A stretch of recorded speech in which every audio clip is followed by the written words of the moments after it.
Welcome to my channel. This is part 3 in a 5-part series on drafting a pattern for an 1810s muslin dress based on an extant garment in the V&A collection. In this section, we draft a period sleeve from a sleeve block created using a previously published tutorial. Let's get started. Alright, so before we begin this tutorial, we actually need to go to a previous tutorial that is linked in the description to make the sleeve block.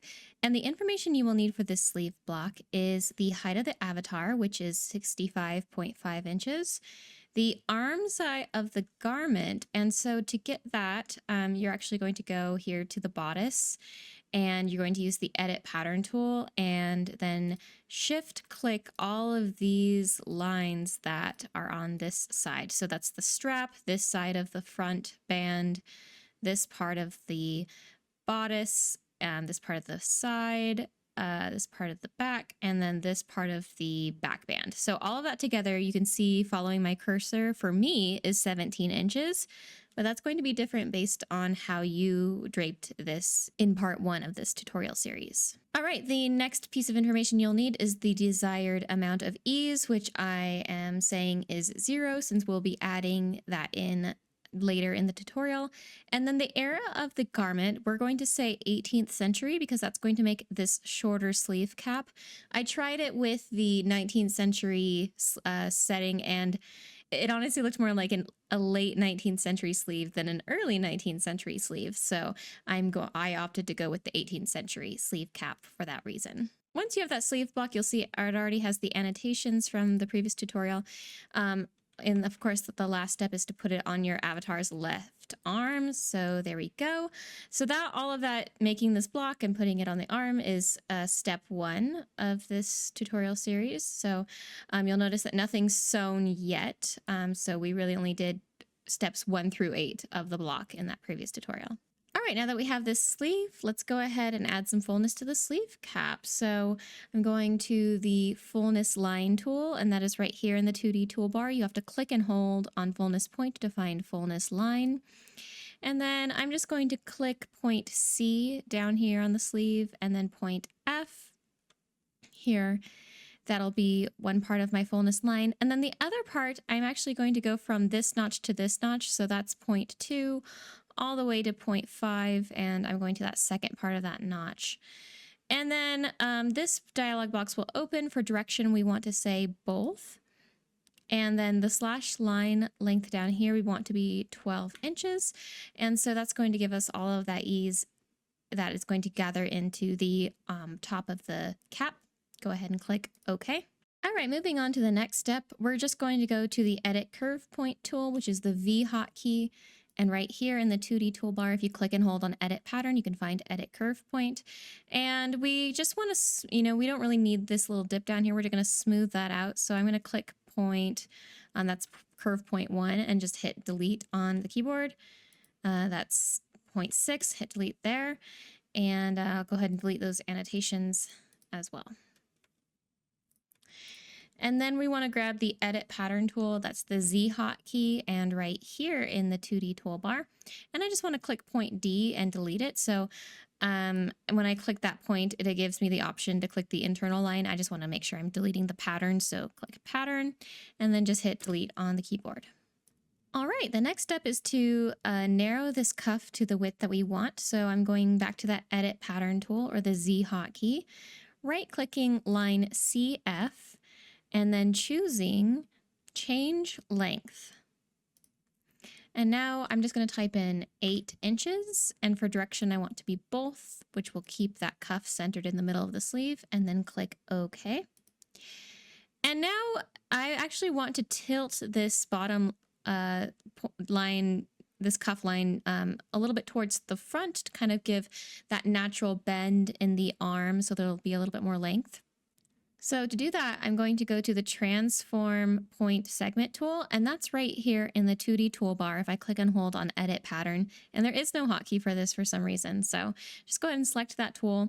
And because I had this line already selected, it already highlighted it with this rotating option bar. I don't know what to call it, but if it's not, then you can just click that line, and then there you go. And we're just going to click this top little rotatey, symbol here. And then as we are rotating it, I'm just going to right click and then type in 5 so that I'm tilting it 5 degrees, and then go ahead and click OK. And one more thing I want to do here is just lower point E down a little bit.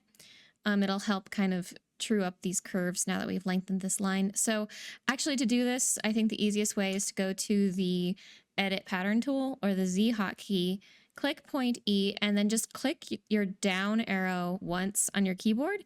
And if you still have the standard settings of CLO, that should lower it down 1/4 of an inch. So easy peasy. All right, now we want to add some curves to these lines with the Edit Curvature tool. So that's the C hotkey. And I'm just going to go ahead and bring this line in here first, just maybe about that much, paying attention to how much curve is in here. So that's 19.9. Maybe I'll just go a little bit more to get to 20.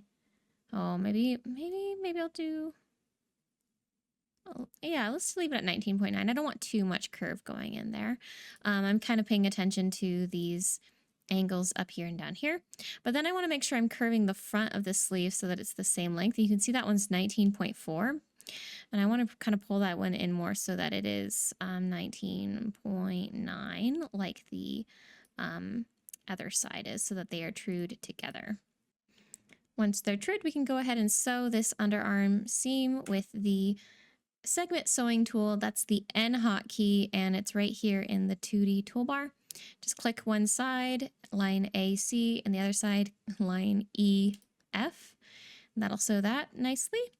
And then here is the complicated part that's probably going to take a couple tries, but just be patient with yourself.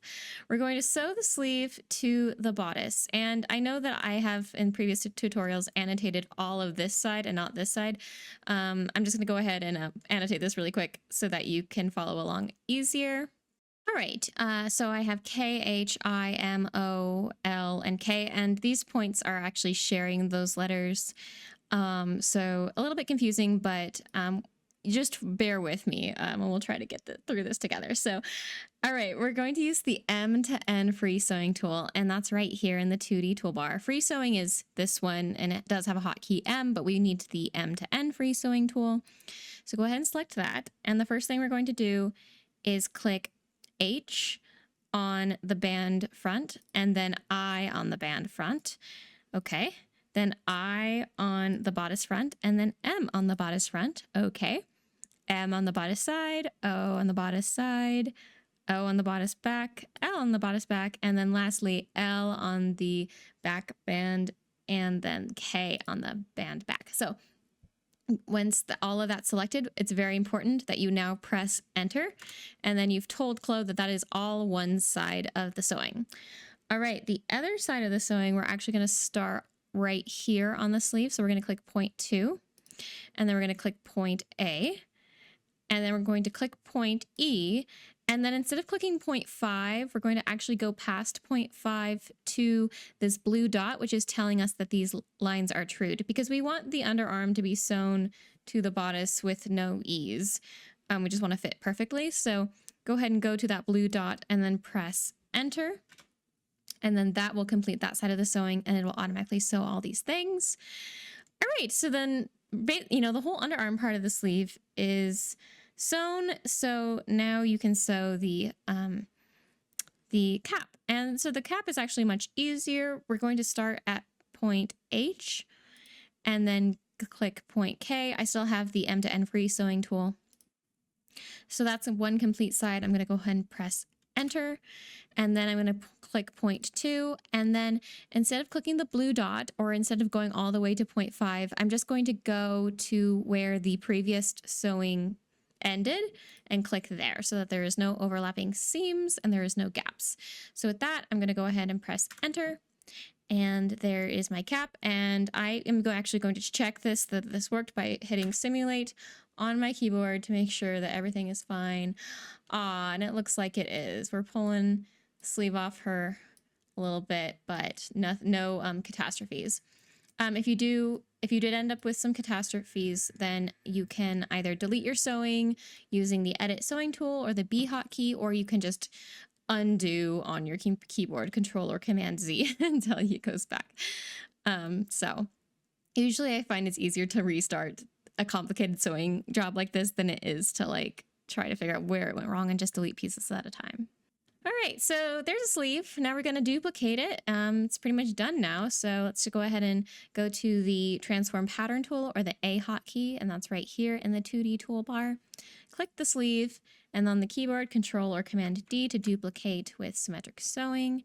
Click that over there. There's her other sleeve. It should already be sewn.